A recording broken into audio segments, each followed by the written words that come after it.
Welcome back and thanks for staying with us. So we're still discussing the president withdrawing police escorts from VIPs and recruiting 30,000. Before we went to the break, Mariam mentioned we've not gotten the response from the police officers that are about to be withdrawn, that we don't know how they will feel. We've heard that the VIPs are shaking, but what's the impact on the account balance of our police officers who over the years have been escorts with VIPs? They get to live a life higher than some other regular police officers. So if you're a VVIP and you have police protecting you, that police also becomes VVIP police. Yes, sir. Yeah. In comparison to his colleagues, you know, we have heard, let police not say we are speaking for them. It's just what we have heard. They can come here and just come and debunk it. But we've heard that they get perks. You know, when you work with people like that, there are places you go to, Naira's flow, sometimes foreign currencies, you know, they're just the perks of being around these sort of VVIPs. And we have heard, please, you can debunk, we have heard that some people actually, you know, that people scramble for these sort of positions. I mean, police officers actually scramble for this. So if you get it, you feel more honored. It helps you with the extra cash that you can take home and make sure that life is better at home. As we know, we're not strangers to how poorly our police officers are paid, you know, and so this has helped a lot of them, you know, make things better at home. So if it means that now they're going to just rely on the salary, because what it means when you have VVIP police, so you get your salary as a police officer, you get the salary that your Oga pays you, you get the extra gifts that you get from being, food, a lot of things covered, and because you also have access to a VVIP, there are things that you can ask for. Nigeria government says they are doing this. I want to get in. How do I, you know? Scholarships are happening, blah, blah, blah. My child has been, you know, so those are the things that have helped a lot of them want to do this. So I really would like to see how they feel about going back to status quo, getting only that salary. But also, this also a message to the government that we need to do better when it comes to the welfare of our police officers, our military. We have had these conversations many times, and that's one of the things that kills morale. The fact that they are not paid well. Welfare is a problem. The police barracks, we have looked at that, you know, we have had these stories many times where they stay, the barracks where their families are meant to stay. Even training school. Yes, training schools, how they are kitted up, you know. So this means that when we decide to move all of them back, we have to make sure that we are providing for them as well, that there shouldn't be any reason that they feel regret, you know, for this new policy. You're taking one for the team. Let me take Shola, who has called into the show. Good morning, welcome to the show. One for the team. Good morning, ladies. Good morning. Yeah, I love your program. Thank you. I'm a first-time caller. Welcome to the show. Nema, I greet you. Good morning, sir.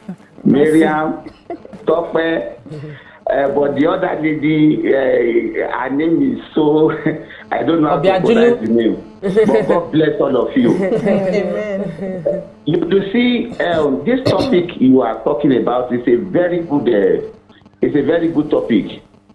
And I want us to take it from this point.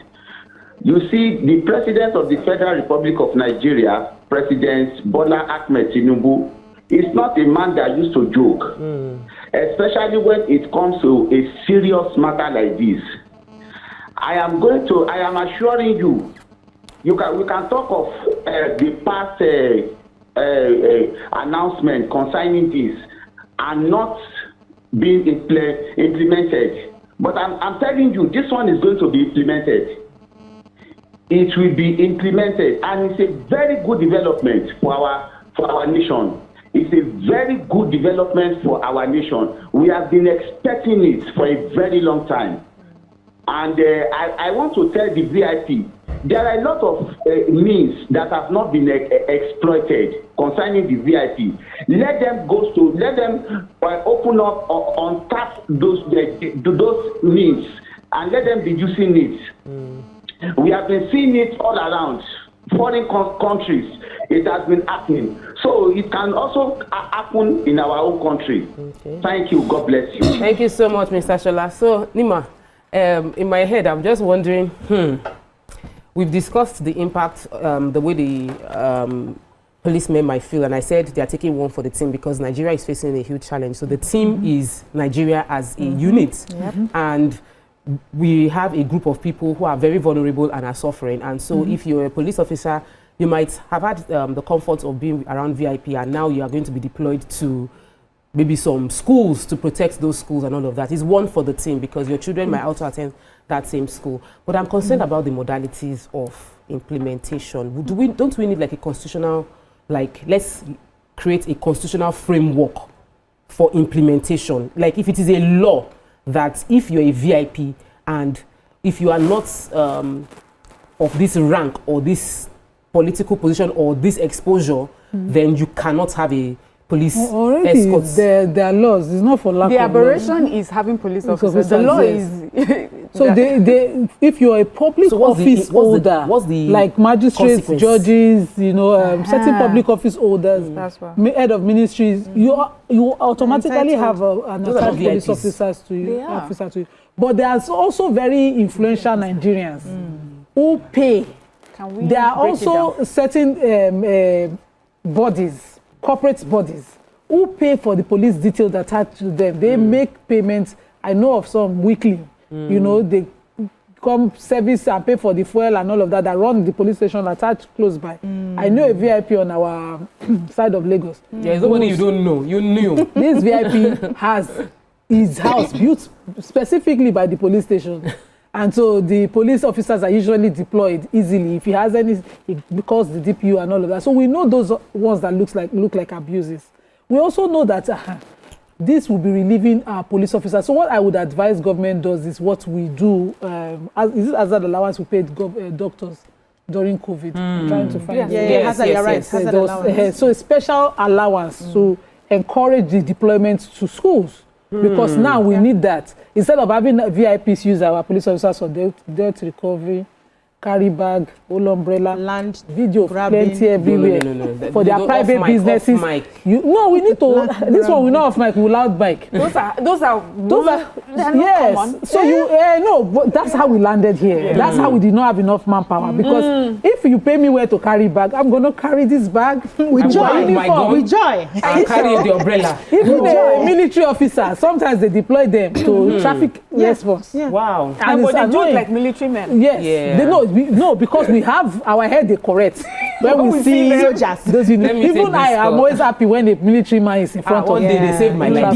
They came from the back and cleared the traffic in front of me, just in front of me. Those of us on the military side of those of us that are the from the north and middle belt that will tell you how important it is sometimes to see the military on ground. Present.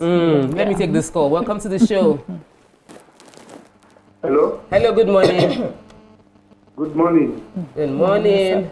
You are live. Yes. Yeah, I'm live. Okay. I want to just make a contribution to the issue of this police withdrawal from VIP. It's interesting anyway, and I just pray that this time around it will work out. But with mind, you should have it in mind that it is difficult to really push the police to do what they are not supposed to do what they are supposed to do. Because there's this clamoring that police are not well paid. And like one of you said there that the police believe they scramble for this type of deployment. There's nothing about it. It is the truth that if you go to their posting soon, you see the way they are scrambling for this posting to attach to this VIP. You will be surprised. You will not believe that these are Nigerian police. And secondly, police to me, because I have been there, I've seen it, police are well-paid workers in this country. People will not believe it.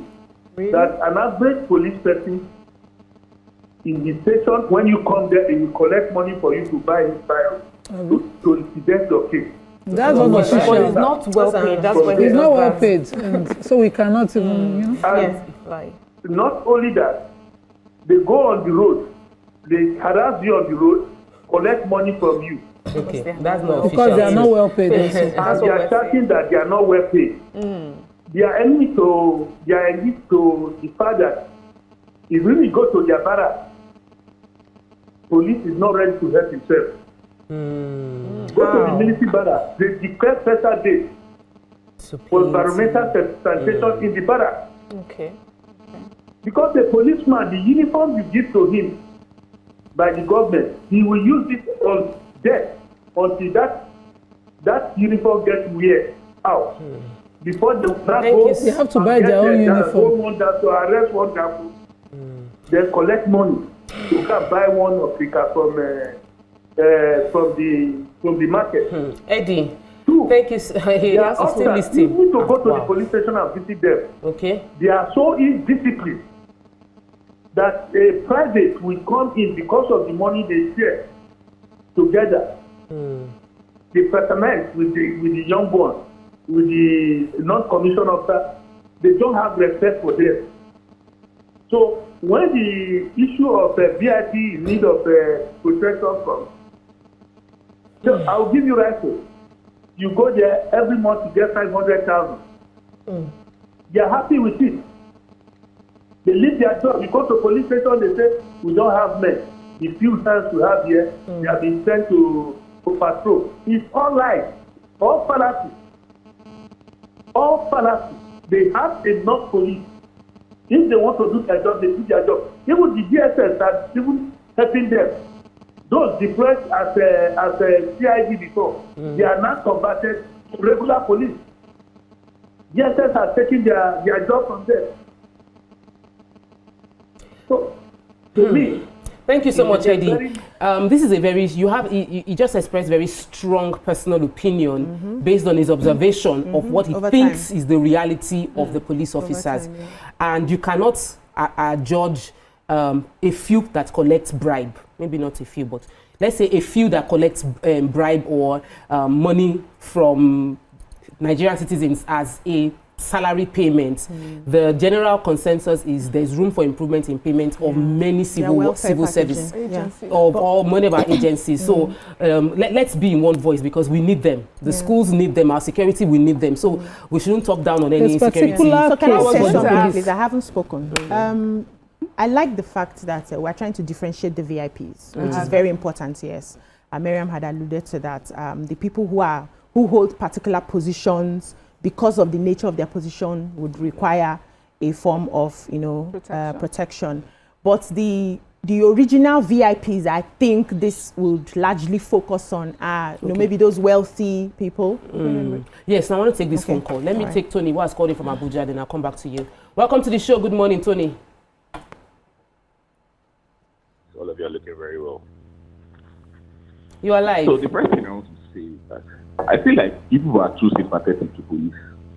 Like, what do you mean by how are they going to feel if they withdraw them from VIP? There's nobody who police apply to.